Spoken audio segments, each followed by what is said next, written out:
mga quiz, mga taste, welcome back sa akin channel. This is Quiz Alan at ngayong araw papanoorin natin yung official teaser trailer mula sa Netflix ng pinakabago nilang anime adaptation na by title na Yu Yu Hakusho. So yung Yu Yu Hakusho ay Japanese title ng isa sa mga pinaka-popular na at sinubaybayan dito sa Pilipinas na anime, at ito yung Ghost Fighter, and yun ginawa ng live adaptation ng well, it's actually not that Netflix yung gumawa nung live adaptation, pero it was done by a Japanese company and it was released, it is going to be released sa Netflix. So excited na ako to kasi isa sa ako sa mga fans ng Ghost Fighter, and I want to see the whole teaser trailer at tingnan natin kung ma-achieve niya yung expectation natin with this series. So with no further ado, let's watch the video and later I'll be giving my reaction and opinion on the said trailer. So let's go!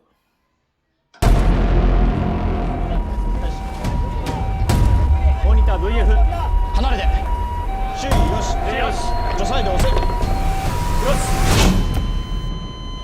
しもしかして俺死んでる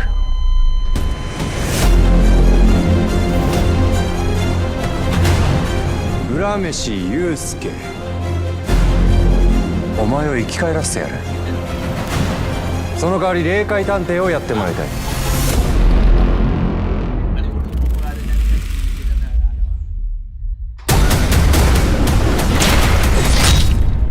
生き返れるんだから断る理由はないだろう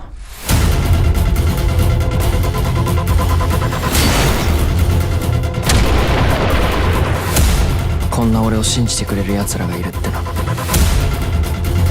しがみついてでも守る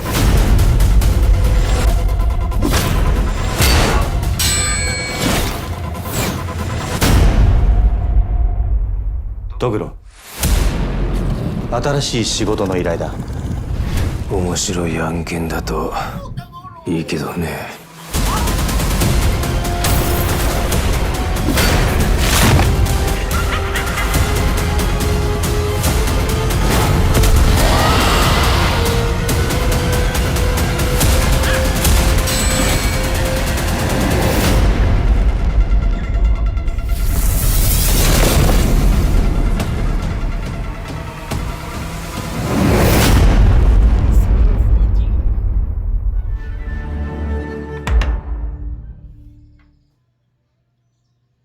Okay, tayo ko na po natin yung official teaser trailer ng Yu Yu Hakusho, o mas kilala natin dito sa Pilipinas as Ghost Fighter. So this is tulad ng sinabi ko kanina, hindi Hollywood ang gumawa ng live adaptation nitong Yu Yu Hakusho, but it's a Japanese company na yun lang i-release sa Netflix. And wow, ang galing, ang ganda, visual pa lamang sobrang ganda na ramdam mo yung kung ano yung nakuha mong ramdam to, yung feelings or emotions or whatsoever to sa anime, nandun kuha rin niya. CGI, ganun rin, ganda, ang galing, and wow. Tapos sa mga characters, masasabi ko, meron lang ilang characters na medyo na-disappoint ako, pero majority were very on point, very kung ano yung napapanood natin sa anime, yun na nakita natin. So isa sa lang sa mga napansin ko medyo parang napatas ng kilay ko yung parang yung may chupon. I'm sorry, I forgot the names ng mga characters to, si Eugene lang sa si Tagoro. Masyadong tumatak sa mind ko. Pero yung may chupon, diba, we knew na from the start hindi pa siya napakilala na as yung older version. Parang normally, diba, ang alam natin siya isang parang bata na may chupon, diba? So doon sa trailer we saw na talagang grown up na siya na character. So medyo doon lang tayo medyo na-disappoint.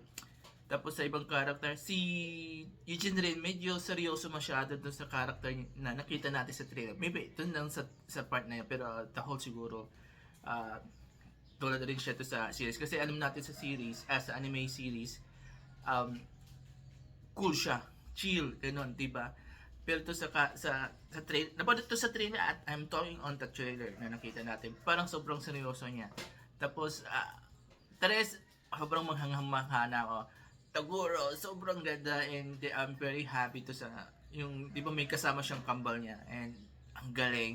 Tapos nandun yung si Vincent na medyo kasing height na nila. So, yun isa rin napansin ko, medyo sana mas maliit na guy sana kailangan nila si Vincent kasi si Vincent we know na medyo maliit. Then, I forgot the name yung kasama nila naka-red yung may flowers, di ba? Tapos yung mga girls, di ba? And may pa isa matanda na, di ba? So, everything was, as in nakuha naman nila yung lahat ng quad. So, it's not very disappointing. Kahit pa sabi, kahit pa nabanggit ko yung ilang napansin kong parang minor problems, pero totality, I can say, na how you call it, na justify naman ng mga gumawa nitong live adaptation ng Ghost Fighter, and I'm looking forward kung paano itong atake nila, kung matutulad pa nila ito sa original na anime na alam naman nila, it's field of CGI talaga yung kapag inadapt sa live adaptation yung anime, kasi alam natin hindi ko yung labanan, very CGI yan, so we expect, diba?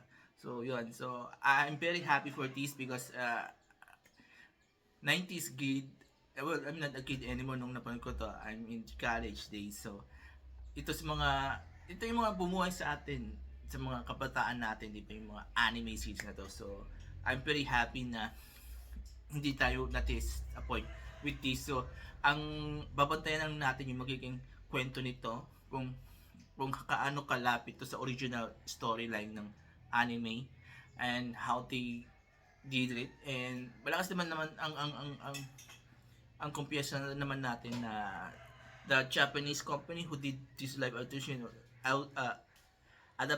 won't disappoint us kasi they knew kung ano yung laman ng anime. So hindi to Hollywood na nag-produce, so we don't expect na magiging katulad siya ng Dragon Ball na before na totally ano sa storyline, di ba? So this one cross my finger pa rin na as good as the anime, di ba?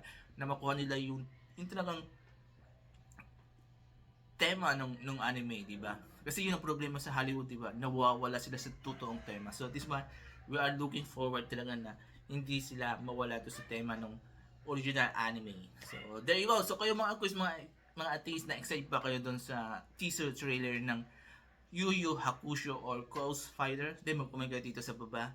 At kung nagustuhan nyo naman yung binigay kong reaction at opinion ko on the said trailer, then mag-comment kayo dito sa baba and I will read all your comments. And before I end this video, please don't forget these 4 things while watching my videos on my channel. Comment, like, share, and subscribe to my channel, The Alan Ski Show, Property from the Vlog, and ang Pinoy Talaga Channel. Maraming salamat. Have a nice day and bye-bye.